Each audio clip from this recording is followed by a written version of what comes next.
Alors bonjour à tous, alors aujourd'hui on revient pour le test d'une manette pour téléphone portable. Alors c'est pas la première que je teste, hein. J'en ai quand même testé pas mal, mais voilà, elle a vraiment quelque chose qui sort du lot et tout simplement hein, c'est ce qu'on va découvrir pendant le test. Allez c'est parti, on commence par le déballage. Allez go, on fait un petit tour de la boîte, hein. Donc ici on a le visuel de la manette, ici ça doit être le logo de la marque, donc c'est baquet, ici le modèle H10 et là c'est marqué double fan cooling game handle. Alors double fan, ça c'est vraiment la chose intéressante par rapport à d'autres manettes que j'ai pu voir, dans le sens où on va dire les autres manettes n'ont qu'un seul ventilateur au milieu et là vous voyez donc vous avez deux ventilateurs de chaque côté et ça c'est intéressant dans le sens où on va dire sur les téléphones la plupart du temps la partie où se trouve le processeur se trouve sur le haut puisqu'en fait le bas c'est la batterie. Et donc là, on va pouvoir tout simplement bien refroidir cette partie-là, puisque les autres manettes ont en fait le ventilateur au milieu, et donc vous allez refroidir à moitié en fait votre téléphone. Donc ça, c'est vraiment intéressant. Donc en plus, soit vous le mettez comme ça ou comme ça, au final, vous allez refroidir correctement votre téléphone. Alors ici, donc là, marqué Fast Heat Dissipation, ok, Mobile Fire, donc c'est par rapport aux gâchettes hein, qui sont intégrées juste là au niveau du gamepad. Donc là, Shooting Film, donc c'est en fait il y a des gâchettes sur les côtés, et là Long Play, donc en fait c'est pour le confort avec justement ces extensions au niveau du gamepad qui permet d'avoir un meilleur maintenu au niveau du téléphone. Voilà. Ici, la même chose. Ici, pareil. Alors, derrière, les caractéristiques. Donc, this product all-in-one. Donc, en fait, c'est vrai que moi, j'avais déjà testé donc le modèle où, en fait, on avait les poignées comme ça qu'on mettait sur le téléphone et après, on rajoutait les gâchettes. Que là, on va dire, tout est en un seul produit et vraiment attaché. En plus, vous avez les ventilateurs. Plus la batterie, puisque, oui, voilà, je ne l'ai pas montré. Ici, donc, vous avez plusieurs modèles. Donc, plug-in fan, c'est qu'à mon avis, il faudra le brancher pour tout simplement faire marcher les ventilateurs. Là, vous avez une batterie de 2500 mAh. Et là, vous avez aussi la version 5000 mAh. Donc en même temps, vous allez pouvoir faire fonctionner les ventilateurs et recharger votre téléphone.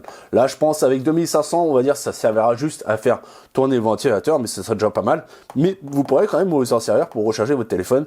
Et là, vous pourrez vraiment l'utiliser vraiment à tout son potentiel. Hein. C'est-à-dire que là, vous pourrez très bien recharger votre téléphone et en mettant le refroidir. Donc ça, vraiment au top. Au niveau de ce produit, c'est ça qui m'intéressait. C'était surtout le fait de pouvoir le recharger. Alors ça sera à fil, hein, parce que là ça aurait été nickel, ça aurait été la possibilité de recharger sans fil. Alors là putain ça aurait été des génies, hein. Franchement là à ce niveau là ils auraient été au top, même si voilà la recharge sans fil c'est moins rapide que forcément la recharge filaire, mais ça aurait été vraiment au top. Du sans fil en plus là avec peut-être une batterie de 10 000, alors là ça aurait été vraiment le gamepad idéal. Bon là au final on a du filaire, on a du 5000, donc on verra hein, pendant le test, voir un peu ce que ça donne. Même là si au final je testerai avec du 2500, donc là ça servira juste à alimenter on va dire les ventilateurs. Voilà. Ici, donc le product name double fan game handle, donc le modèle H10. Là, ici, on dit green ABS. Alors, je sais pas, du ABS vert, je sais pas ce que c'est du plastique recyclé et zinc alloy. Donc, ça correspond sûrement aux gâchettes qui sont juste là. Voilà. Donc ici, chose intéressante, c'est que donc vous allez pouvoir, on va dire, utiliser des téléphones de 64 à 85 mm de large. Hein. Donc ça, de toute façon, je mesurerai. Hein. Ici, la vitesse jusqu'à 7000 RPM. Donc, chose intéressante, c'est qu'apparemment, vous allez peut-être pouvoir régler la vitesse des ventilateurs. Ok, bon allez, maintenant, on va regarder à l'intérieur. Alors, ici, on a un câble. Tiens, qui est bien dégueulasse. Ah vache, ils l'ont déjà utilisé ou quoi? Ok, bon on s'en fout, hein, on va dire, voilà, je m'en fous, c'est micro USB, bon mais bon, quand même là ça fait un peu crado. Hein. Ok, allez, et rien d'autre. Alors, ah si, alors ça doit être à mon avis les caoutchoucs de contact hein, au niveau des gâchettes, hein. On verra ça après. Donc ça je sais pas si c'est des rechanges ou est-ce que c'est des tailles différentes, on va regarder ça. Hop, on sort ça, et voilà à quoi ça ressemble. Donc là, on voit bien les deux ventilateurs. Donc là, c'est un peu comme du soft touch hein, au niveau du toucher, là, du plastique. J'aime bien. J'aime bien. Ici, donc, on a donc, le port pour recharger. Hein, et puis donc là, ça va être pour brancher un câble pour là, recharger votre téléphone. Ok. Donc ici, on a des gâchettes comme ça, d'accord. Donc là, on va pouvoir, hop, vous voyez, directement encastrer votre téléphone ici. En plus vous voyez, alors, attendez je vais vous mettre telle sorte, vous voyez bien ici on a des caoutchoucs juste là qui permet de maintenir correctement son téléphone hein. Même ici au final vous voyez telle sorte que il y a un espace en fait qui est entre le téléphone et justement la grille de ventilation. Ici donc, alors je vais vérifier. Ouais, ça a l'air d'être les mêmes. Hein. Ouais, c'est les mêmes. C'est juste des caoutchoucs de rechange. Hein. Et donc, hop, vous voyez quand on active, hop, hop, hop, voilà. Et pareil de l'autre côté. Donc vraiment sympa, la prise en main est pas trop mal. Vous voyez, ça tombe bien dans la main. Pas de souci. Et donc l'intérêt aussi, c'est que vous avez chaque côté qui est ouvert, ce qui permet tout simplement de laisser passer le son si vous avez les haut-parleurs sur les côtés, ou tout simplement de pouvoir brancher votre téléphone pour le recharger. Et ici donc on doit avoir, voilà, hop, un petit trépied. Alors je sais pas comment on le règle, oui, comme ça par exemple. Comme ça, voilà, vous pouvez poser votre téléphone sans avoir à le sortir de la manette. Donc vraiment très bien à ce niveau-là. Ok. Hop, on referme ça. Et donc là, si on appuie sur le bouton qui est juste là. Ok. Et donc vous voyez, ça s'éclaire bleu là. Là on a une petite LED verte. Et ça souffle bien. Hein. Franchement. Pas mal. Et au niveau du poids, hein, ça reste raisonnable. Alors forcément, là, c'est la version 2500 mAh, donc ce qui sera moins lourde que la version 5000. Hein. Mais ça va, ça reste raisonnable. Donc de toute façon, je mesurerai le poids pendant le test. Hein, on verra ça directement. Bon, écoutez, on a fait le tour. On va tester tout ça maintenant avec un téléphone. Donc nous voilà maintenant dans la partie test. Et avant de commencer, je voulais faire un petit récap de toutes les manettes que j'ai pu tester sur ma chaîne. De toute façon, vous aurez le lien qui apparaîtra en haut à droite pour revoir les tests de ces manettes. Mais je voulais faire un peu le pour et contre, on va dire, par rapport au modèle maintenant que je vais tester aujourd'hui, sachant que donc la première manette que j'ai testée, c'est une manette donc Xiaomi avec un petit adaptateur rajouté, tout simplement. En fait, vous voyez, c'est juste une manette simple, on va dire basique, avec des designs qui ressemblent un peu à ce qu'on connaît sur les manettes PlayStation. Et donc vous ajoutiez ce petit support et hop, vous fixiez votre téléphone comme ça. Alors, en fait, c'est une manette qui fonctionne en Bluetooth, donc avec le téléphone ou même avec une box Android, mais en fait, compatible qu'avec les jeux qui veulent bien accepter des manettes Bluetooth. Hein. C'est ça, vraiment, la chose qui nous freine au niveau des jeux, c'est que certains jeux ne prennent pas en charge les manettes Bluetooth. Hein. Donc, à ce niveau-là, on peut être vite limité. Donc elle peut être intéressante, mais dans le sens où si seulement le jeu prend en charge du moins la manette Bluetooth. Idem pour celle-là. Alors là l'intérêt c'était que au final, déjà vous voyez au niveau encombrement, on est un peu mieux. Et le fait aussi que vous puissiez mettre votre téléphone comme ça, hein, un petit mode PSP. Hein. Franchement, donc intéressant, mais pareil, limité dans le sens où, pareil, ça passe par Bluetooth. Hein. Alors par contre, voilà, rien de mieux que des sticks physiques. Hein. Franchement, voilà, il n'y a pas de souci comparé à du tactile. C'est le top d'avoir des sticks physiques, c'est vraiment ce qu'il faut, surtout par exemple pour des jeux FPS ou même de course. Mais pareil, là on est dépendant entre guillemets de l'éditeur du jeu. Alors sachant qu'après il y avait possibilité, alors je dis il y avait puisque à l'époque quand j'avais testé par exemple celle-là, on pouvait très bien entre guillemets magouiller avec un autre logiciel. Alors je suppose que c'est encore possible des fois, mais il faudra payer tout simplement.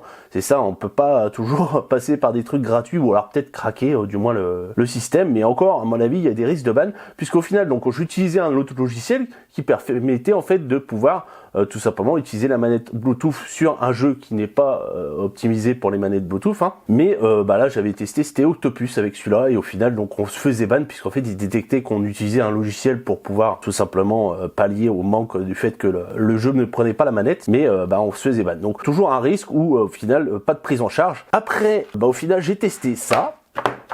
Donc ça, l'intéressant, c'est que donc au final, là, vous n'avez pas besoin de solution logicielle ou autre. Là, en fait, ça joue directement sur le tactile. Les choses intéressantes en plus sur cette manette-là, c'est que vous aviez donc le petit pad comme ça là que vous rajoutez dessus. Par contre, vous ne pouvez pas slider, donc vous pouvez pas faire par exemple de course comme sur la plupart sur les FPS. Au final, au fait, vous slidez vers le haut quand vous faites un mouvement comme ça au niveau du déplacement du personnage pour tout simplement courir. Et donc là, c'était un peu embêtant. Bon, après, après vous aviez une touche pour courir, donc dans un sens vous pouviez la déplacer puis la mettre par exemple sur le côté droit et puis activer quand même la course. Mais on va dire si vous essayez de laisser par défaut entre guillemets les commandes, vous ne pouviez pas en fait courir avec ce petit pad, même si vous pouvez l'enlever au final. Donc l'intérêt c'était quand même, voilà, si on voulait pas utiliser du moins les manettes avec des sticks et sans magouiller entre guillemets, c'était ça qu'il vous fallait. Et vous fallait rajouter donc ces petites gâchettes qui permettaient en fait tout simplement de placer des gestes tactiles. Donc là en fait des gâchettes, vous voyez, donc là de chaque côté, et après donc fallait clipser sur le téléphone pour pouvoir tout simplement accéder. Donc après un peu contraignant dans le sens où au final vous étiez toujours obligé voilà d'installer tout ça. Bon par contre au niveau poids, gain de place, etc. on n'était pas trop mal, mais voilà on perdait vraiment au niveau vitesse d'installation. Et donc aujourd'hui voilà, maintenant on a ça. Donc en plus de ça, le plus important, c'est quand même le système de refroidissement. De toute façon, vous allez voir un peu plus tard dans le test, je vais le tester. Donc ça, c'est vraiment la valeur ajoutée par rapport à ce système, entre guillemets, voilà. C'est vraiment la valeur ajoutée, c'est sa ventilation et le fait qu'on puisse aussi recharger son téléphone et qu'on ait un système tout en un. C'est-à-dire que voilà, vous arrivez, vous mettez votre téléphone et vous n'avez pas besoin de rajouter ces pièces-là, entre guillemets. En plus, vous voyez, comme ça bouge pas. Vous n'avez pas à refaire les réglages ou autre. Vous savez où se trouvent les points pour tout simplement tirer et viser. Vous n'avez pas besoin de modifier parce que là, forcément, des fois, vous n'étiez pas bien, vous êtes obligé de déplacer. Que là, au final, ça ne bouge pas. Et en dernier, bien sûr, c'est la manette un peu officielle qui, en fait, est prise en charge maintenant avec Call of Duty. Alors, c'est vrai que là, j'ai fait les tests, en fait, avec Call of Duty, comme vous allez voir, au niveau de la température. Et là, je viens de voir que dernièrement, ça prend en charge les manettes PS4 et Xbox One. Au niveau de Call of Duty, seulement. Là, j'ai, je crois, PUBG ou aussi bien Fortnite. Je suis pas sûr qu'ils prennent en charge les manettes. De toute façon, Fortnite, je vais le faire à test après. Mais voilà. Là, bon, après, le top, ça reste quand même ça. C'est clair et net, là, je vais vous l'avouer. Mais si vous n'avez pas de jeu qui prend en charge une manette, aussi bien Bluetooth que officiel, ça reste le must. Et en plus de ça, vous voyez, vous pouvez refroidir votre téléphone. Donc franchement, à ce niveau-là, voilà, vous n'êtes pas embêté. Ça fonctionnera avec tous les jeux, du moins si vous pouvez par exemple repositionner vos commandes. Mais même si vous n'avez pas besoin, voilà, vous les remontez, etc. Et hop, vous pouvez quand même utiliser vos jeux. Vous avez une meilleure prise en main quand même avec justement ces poignées sur les côtés au niveau du téléphone que d'avoir la prise en main, vous voyez, comme ça là, qui est pas forcément évidente. En plus vous cachez un peu voilà justement de l'affichage. Là à ce niveau-là, vous êtes bon. Bon, maintenant qu'on a fait un peu le tour, vous voyez pourquoi au final, maintenant je vous recommanderais celle-là.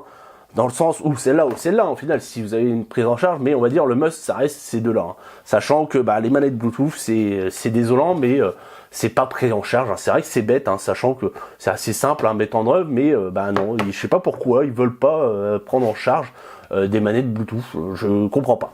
Donc au final, on restera sur ces deux modèles, sachant que ce modèle-là sera compatible vraiment avec tous les jeux que vous aurez à disposition sur le Play Store. Donc maintenant, on va faire un petit tour des caractéristiques de la bête. Donc déjà, on va voir par rapport à son poids. Alors, hop, on allume la balance, on se met là et hop, on attend et on est sur du 167 grammes. Donc ça va. Alors après, forcément, ça sera plus lourd avec la version 5000 mAh. Mais franchement, à ce niveau-là, voilà, ça rajoute pas trop de poids au niveau du téléphone. Ça reste raisonnable. Alors maintenant, on va mesurer surtout jusqu'où on pourra aller au niveau distance, au niveau de la largeur des téléphones. Donc là, hop, je vais pousser au maximum. Voilà, là on est à peu près au max. Et on va regarder au niveau des cales. Allez, on va dire 8 cm maximum. Je vais tirer un peu plus. Allez, on va dire 8 cm. 8 cm maximum en largeur alors au niveau du téléphone. Sachant que là, ouais, je fais du 7,5 cm. Donc, pas de souci à ce niveau-là. Donc maintenant, on va passer à l'installation du téléphone. Donc ici, vous relevez vos deux points tactiles des gâchettes. Et donc, vous faites glisser votre téléphone. Et hop, vous poussez. Et voilà, c'est installé. Donc à ce niveau-là, pas de souci. Vous voyez, moi, ça rentre parfaitement. Donc là, pour info, c'est un Mi Mix 3. Donc ça bouge pas. Vous voyez, pas de problème, ça glisse pas. Puisqu'en fait, vous voyez, on a quand même donc des caoutchoucs, comme je vous ai montré au début, qui tiennent sur le bas. Alors, chose aussi à savoir, regardez bien, c'est qu'ici, vous voyez, vous avez une encoche, ce qui fait que ça ne touche pas, vous voyez, au bouton, donc volume ou power ou autre, hein. Vous voyez, ça va tout simplement sur le haut, hein, du téléphone, le retenir. Donc après ça dépend des épaisseurs des téléphones, mais logiquement, on va dire, c'est un peu standard. Voilà, ça permet de telle sorte que ça appuie pas sur les boutons. Et pareil, donc je sais pas si vous voyez derrière, vous avez quand même une petite séparation, hein, grâce tout simplement aux petits ergots, hein, qui sont juste là, hein. Ce qui permet déjà d'avoir la ventilation, voilà, qui se disperse, hein, à l'arrière, hein. Voilà, ça ne bouge pas en fait les ventilateurs, hein, derrière. Et donc en plus, si vous avez par exemple une caméra qui sort un peu, hein, ou autre, hein, voilà, ça permettra tout simplement de pas avoir un peu la manette qui penche d'un côté ou d'un autre. Alors chose aussi à savoir, hein, au niveau de votre téléphone, enlevez votre coque de protection, hein, car ça permettra tout simplement un meilleur refroidissement. Alors chose aussi que vous pouvez voir, hein, c'est qu'au final les ventilateurs ne sont pas forcément centrés, hein, par rapport au téléphone. Donc après c'est pas gênant dans le sens où, comme je les ai expliqué, comme le ventilateur souffle et en fait l'air se renvoie sur les côtés, hein, puisque donc en fait vu qu'il y a une séparation, donc en fait l'air va passer sur les côtés sans problème. C'est pas gênant, voilà, pour tout simplement le refroidissement, puis de toute façon vous le verrez pendant le test. Au niveau du stand, hop, vous voyez, ça permet tout simplement, si vous voulez regarder un film, sans problème, hein, vous pouvez poser votre téléphone. Bon, vous relevez par exemple, hop, les points tactiles, hein, au niveau des gâchettes. Et en plus de ça, vous pouvez le refroidir en même temps, hein, sans problème. Ça permettra tout simplement, ou même si vous voulez le laisser en pause, par exemple, votre jeu, hein, et puis vous voulez poser la manette sans avoir, par exemple, à toucher les gâchettes, vous mettez comme ça tient sans souci. Voilà. Alors, maintenant, on va quand même tester ça en jeu, hein. Donc là, on va choisir au début, on va tester sur Call of Duty, hein, et puis on testera sur PUBG et Fortnite. Donc nous voilà sur une partie multijoueur, hein, de Call of Duty. Bon, j'ai pris une partie contre l'IA, c'est juste pour vous montrer les commandes, hein, comment j'ai fait. Donc tout simplement, ici sur la gauche, on vise, et donc sur la droite, hop, on tire. Voilà. Donc, vraiment rien de compliqué, et vous voyez, ça permet de laisser la place,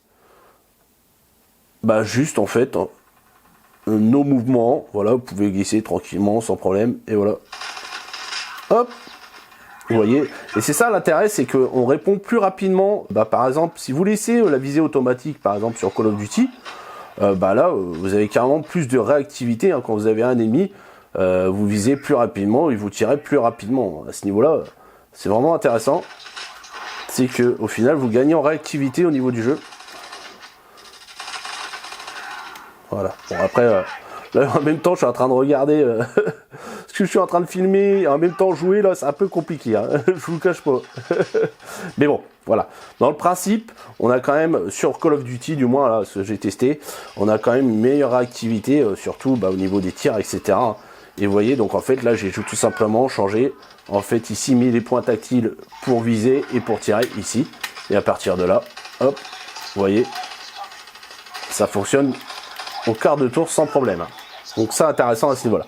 Donc maintenant on a fait le test avec Call of Duty, on va passer à PUBG. Donc nous voilà maintenant sur PUBG, et là clairement c'est là où la manette devient intéressante, dans le sens où il n'y a vraiment pas de prise en charge de manette, hein. Que ce soit une manette Bluetooth, que ce soit une manette officielle Xbox One ou PS4, il n'y aura que possibilité qu'au final d'améliorer votre gameplay avec ce genre de manette, hein. Et donc là on va commencer nos réglages, donc on va aller dans les paramètres, on va aller dans contrôle, on va personnaliser. Et donc là, je vais mettre la visée sur la gauche. Donc là, hop, la visée, elle est là. Alors ce que je vais faire, hop, voilà, on est bon. Je vais en mettre un peu sur la droite. Voilà, c'est pas mauvais. Et le tir, on va réduire la taille du bouton. Voilà. Et on est bon. Celui-là, est-ce qu'on peut l'effacer ? Non, mais bon, c'est pas grave, on va le mettre sur le côté. Et donc là, on fait sauvegarder. C'est bon, c'est sauvegardé. Maintenant, on va lancer un entraînement. Donc nous voilà sur le stand de tir, hein. Donc là, j'ai bien configuré à droite les tirs et pour viser sur la gauche. Vous voyez, ça fonctionne sans problème. À ce niveau-là, franchement, on a un meilleur gameplay, hein, tout simplement, avec cette manette, surtout sur PUBG. Donc maintenant qu'on a vu sur PUBG, on va passer à Fortnite. Alors, nous voilà sur Fortnite et gros fail, dans le sens où j'ai jamais réussi à lancer une partie, alors parce qu'au final j'ai jamais joué aussi à Fortnite sur mobile. Là j'ai pas compris, alors est-ce que c'est lié à mon téléphone, est-ce que c'est lié à ma collection, j'en sais rien. Alors c'est bête parce que je voulais vous montrer un gameplay pour vous prouver que ça fonctionne avec. Alors la seule chose que je vais pouvoir vous montrer c'est la configuration, donc là j'ai été dans outils d'interface, et donc là vous voyez j'ai réglé directement donc la visée et puis les tirs à ce niveau là, ça marche sans problème. Hop. Alors par contre, vous venez de voir en direct que on perd facilement les petits caoutchoucs.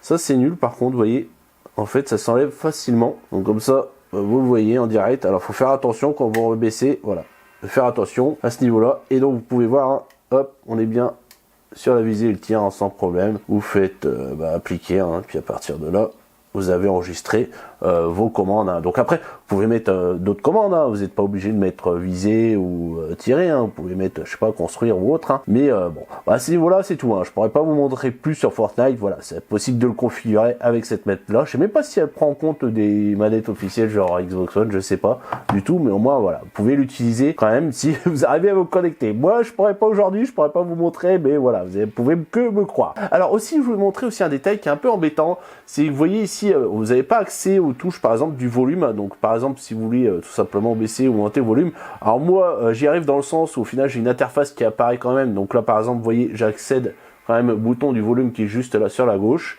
et après vous voyez avec le tactile je peux quand même régler ça. Mais bon voilà, c'est quand même un détail à mettre en avant. C'est vrai qu'au niveau des boutons, du moins vous n'avez pas accès. Après ici voilà, c'est plus accessible, donc après vous pouvez retourner votre écran, mais c'est vrai que à ce niveau là quand vous jouez, vous voulez baisser plus rapidement le volume, vous pourrez pas, ou alors faites la manip comme ça, montez le volume et après vous pourrez descendre avec l'interface tactile. Donc voilà, donc maintenant on a fait le tour des jeux, on va tester la ventilation. Donc maintenant on va parler refroidissement avec ces ventilateurs intégrés au niveau de la manette. Et donc là, pendant que je vous parle, j'ai fait un test sur Call of Duty pendant 15 minutes, donc à gauche sans ventilateur activé, et à droite avec le ventilateur à fond activé. Puisqu'en fait vous avez deux niveaux au niveau de la ventilation. Vous avez un premier niveau, vous appuyez une fois sur le bouton. Donc je vais essayer de vous mettre près du micro, vous entendiez un petit peu, voilà. Donc c'est pas gênant en soi. Donc on sent bien la ventilation qui passe dans les mains. Donc ceux qui ont un peu les mains moites, ou alors genre l'été, vous allez pouvoir tout simplement ventiler aussi vos mains. C'est vrai qu'à ce niveau-là c'est assez sympa. Et donc on sent bien que la ventilation passe aussi à l'arrière. Et donc si on appuie une deuxième fois, on passe sur une vitesse un peu médium. Par contre, vous voyez là, j'ai rapproché du micro, on entend comme une sorte de bruit. Je trouve que c'est même plus brillant au final que si vous mettez le ventilo à fond. Donc je trouve ça un peu bête. Après je sais pas, est-ce que voilà c'est lié au fait ça passe en vitesse réduite, donc les ventilos aiment pas trop, je sais pas. Mais bon, après c'est pas gênant. Franchement, une game, une fois que vous êtes dedans, on entend le bruit, mais voilà, après le mieux quand vous jouez sur par exemple à FPS ou autre, mettez un casque. C'est clair et net, déjà vous allez gagner aussi au niveau du gameplay. Vous avez la manette, mais il vous faut aussi un petit casque audio. Franchement, c'est ça l'intérêt après de pouvoir jouer dans des bonnes conditions. Après, bon, si vous pouvez pas, vous entendez quand même le ventilo, il est audible, même si c'est pas trop gênant. Surtout, bon, en plus, vous voyez, là, ce qui permet aussi, c'est d'avoir le son qui passe, parce que forcément, là, vous n'avez pas les mains sur tout simplement le téléphone. Vous les avez un peu déportés, et donc au final, vous allez pouvoir éviter de boucher tout ce qui est audio, que ce soit sur les côtés. Bon, après sur l'arrière, là tant pis pour vous entre guillemets, mais ceux qui ont les haut-parleurs sur le côté, là franchement c'est bien dans le sens où vous n'allez pas boucher tout simplement l'audio. Et donc vous voyez, au niveau de la position, on n'est pas trop mal à ce niveau-là. On arrive bien, voilà, au niveau des commandes tactiles à gérer tout ça comme il faut sans problème. Bon, après moi j'ai des grandes mains, on va dire c'est peut-être pas représentatif, mais bon au final, vous voyez en plus les gâchettes, voilà, partent bien vers l'arrière. Donc franchement, un bon ressenti au niveau du gameplay. Puis voilà, j'ai pu le tester pendant plusieurs heures. Franchement, pas de souci. Et en parlant de ça, au niveau des plusieurs heures, c'est au niveau de l'autonomie. Donc là, vu que je suis sur une batterie 2500 mAh, on a une autonomie donc à fond de la ventilation de 4h30. Donc c'est vraiment raisonnable, hein.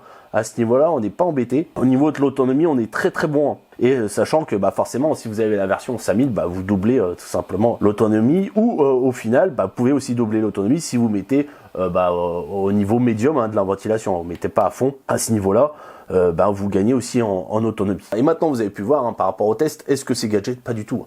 Clairement, là, par rapport au fait, on n'active pas le ventilo, on est monté à 35 degrés au bout de 15 minutes de jeu avec Call of Duty, en partant de 29 degrés, alors que en partant donc de la même température, 29 degrés, au bout de 15 minutes, on est descendu, on est passé à 27 degrés. Donc vous voyez clairement que les ventilateurs fonctionnent, et fonctionnent même très bien.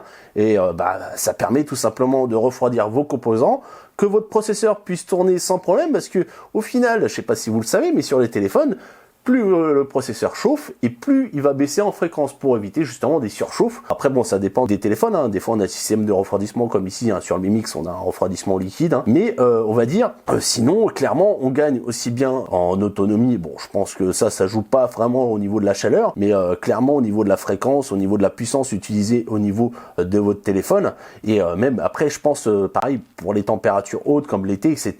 Là vous voyez votre téléphone il peut être complètement bouillant.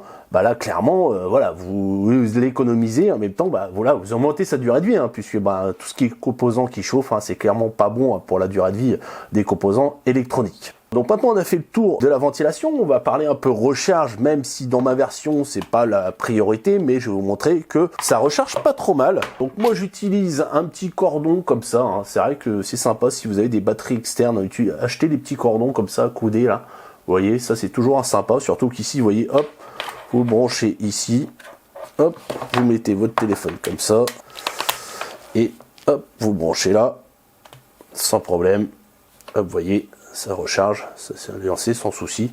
Bon après, voilà, pour la prise en main, voilà, c'est un peu plus compliqué, mais ça reste raisonnable quand même, hein. Vous voyez, c'est assez sympatoche. Et donc, on va mesurer ce qu'il envoie, on va prendre ça, on met ça là, et on met ça ici, voilà. Et donc tu vas nous dire, alors désolé, hein, c'est vrai qu'à chaque fois il n'est pas très lisible celui-là en vidéo. Alors c'est marqué que ça nous envoie du 4,37 volts pour 1,28 ampères. Donc très bon je trouve à ce niveau-là. C'est vrai qu'on est vraiment pas mal, hein, au niveau de la recharge. Alors par contre vous voyez des fois ça baisse, ça descend à 0,11, je sais pas pourquoi. Mais clairement on a une très bonne recharge. Vous voyez là ça varie beaucoup je trouve. Alors, attendez, je vais vous montrer pour que vous voyez mieux. Ouais, voilà, vous voyez, vous avez une pointe là à 1,28, il défend, des fois ça descend à 0,10, je sais pas pourquoi. Alors on va allumer le ventilateur, en même temps, à mon avis, on va avoir une baisse. Vous voyez, là on descend à 0,80. C'est tout à fait logique, hein, puisqu'au final, il y a la consommation des ventilateurs. Et si on met au médium, on est sur à peu près pareil, hein. Ouais, au niveau consommation. Et quand on éteint, ça remonte pas, si ça remonte un peu, oh, ça reste bizarre, hein. Mais bon, après je vous dis, voilà, c'est pas l'intérêt premier, on va dire, dans la version 2500 mAh. Après sur la version 5000, oui, là ça pourrait servir en effet à recharger. Alors recharger non, hein, puisque forcément quand vous utilisez votre téléphone, c'est pour jouer, et donc au final vous allez consommer. Donc c'est, on va dire, on va réduire entre guillemets la perte d'autonomie, la perte de batterie.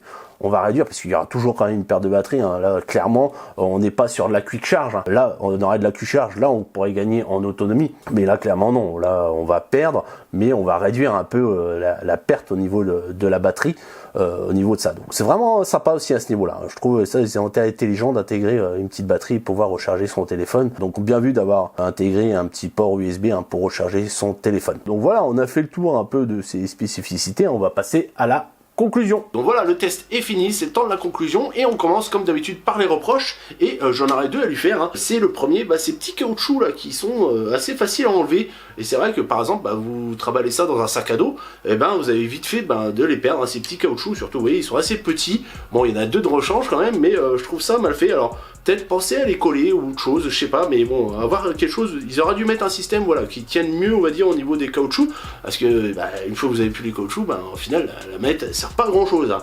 Donc à ce niveau là c'est vrai que c'est mal fait. Alors deuxième reproche que j'aurais à lui faire, c'est l'accès à ses commandes, surtout sur la tranche du téléphone, si vous les avez de ce côté-là. C'est vrai que c'est assez difficile, bon j'ai pu quand même le faire avec le volume, donc voilà, après tous les téléphones sont différents, mais c'est vrai que on a un mauvais accès. Alors forcément là on aura un meilleur accès sur le bas, donc il faudra inverser le téléphone, mais voilà, c'est quand même que c'est assez perfectible, on va dire, si vous avez besoin d'accéder à vos boutons sur la tranche, du moins si vous positionnez votre téléphone avec les boutons sur le côté où il y a justement les gâchettes. Et donc on va finir par ses avantages, et en premier lieu ça va être son ergonomie, dans le sens où vous aurez une meilleure prise en main, on va dire, du téléphone, j'allais dire la manette en elle-même, oui, il n'y a pas de souci, mais je vais dire voilà, que si vous n'avez pas cet accessoire, en fait vous prenez le téléphone déjà, vous voyez, c'est assez carré, vous bouchez en plus avec votre main le haut-parleur, et puis forcément vous faites plus chauffer, on va dire, puisque vous l'avez bien entre les mains, que là voilà, vous avez quand même une distance quand même avec l'écran et vos mains, donc ça permet déjà d'avoir une meilleure prise en main, un meilleur accès au niveau des gestes tactiles, et puis bien sûr avec les gâchettes, là c'est amélioré dans le sens où vous avez pu voir par exemple avec Call of Duty, où au final on a un temps de réaction plus rapide au niveau des gâchettes, c'est vraiment plus simple, on va dire, que de laisser quelque chose en automatique, parce que forcément sur les jeux où vous avez plusieurs commandes tactiles, c'est vraiment pas évident. Là voilà, vous avez le pouce et en plus vous avez vos doigts là, donc carrément là à ce niveau là vous démultipliez tout simplement votre réaction en jeu, etc. grâce à tout simplement ces gâchettes tactiles. Et un de ses plus gros avantages, c'est ces ventilateurs. C'est vrai qu'à ce niveau là ils sont vraiment efficaces, c'est pas gadget, là vous en avez deux, et vous avez pu voir, on peut baisser la température jusqu'à 27 degrés si vous y utilisez à fond, et encore voilà, plus par exemple en été ou autre, vous allez pouvoir vraiment gagner au niveau température. Et l'intéressant c'est que voilà, vous avez vraiment deux ventilateurs qui vont vous permettre de refroidir, on va dire, le côté processeur. Alors côté batterie, oui, pas besoin. Alors si peut-être si vous le mettez en charge, c'est vrai que là dans ce côté là vous pourrez refroidir si vous remettez en charge votre téléphone, et là forcément vous allez pouvoir gagner en durée de vie au niveau des composants, c'est comme je vous ai dit, c'est vraiment la chaleur qui fait la durée de vie des composants, et en plus de ça au niveau fréquence processeur, puisque forcément la plupart baissent la fréquence si il commence à être trop chaud. Après comme je vous dis, ça dépend aussi, il y a des systèmes de refroidissement sur les téléphones, mais voilà, vraiment l'intéressant c'est que ça fonctionne très bien, et vraiment un bon point là-dessus à ce niveau de cette manette. Et le dernier point, c'est sa partie recharge, entre guillemets, alors batterie, donc powerbank. Bon, moi je vous dis, là, la version 2500, j'ai pas pu vraiment dire si au final c'était vraiment utile. Là, ça permet tout simplement d'alimenter les ventilateurs. Après, je pense qu'il faudra passer sur la version 5000 mAh pour vraiment exploiter la partie powerbank. Et un dernier point, c'est son petite fonction stand. C'est gadget, mais ça m'a servi quand même, par exemple, pour jouer à Call of Duty avec ma manette Xbox One. En fait, je posais cette manette-là avec les ventilos qui fonctionnaient avec mon téléphone, et puis je jouais avec ma manette. Donc vous voyez, vous pouvez très bien vous en servir, même pour jouer avec une autre manette, c'est vraiment intéressant à ce niveau-là. Et ouais, le meilleur atout, ça reste quand même ces ventilos. Donc comme d'habitude, si vous voulez l'acheter, vous avez tous les liens dans la description. Et bien sûr, si vous avez aimé, likez, partagez, abonnez-vous. Ciao, bye bye, à la prochaine.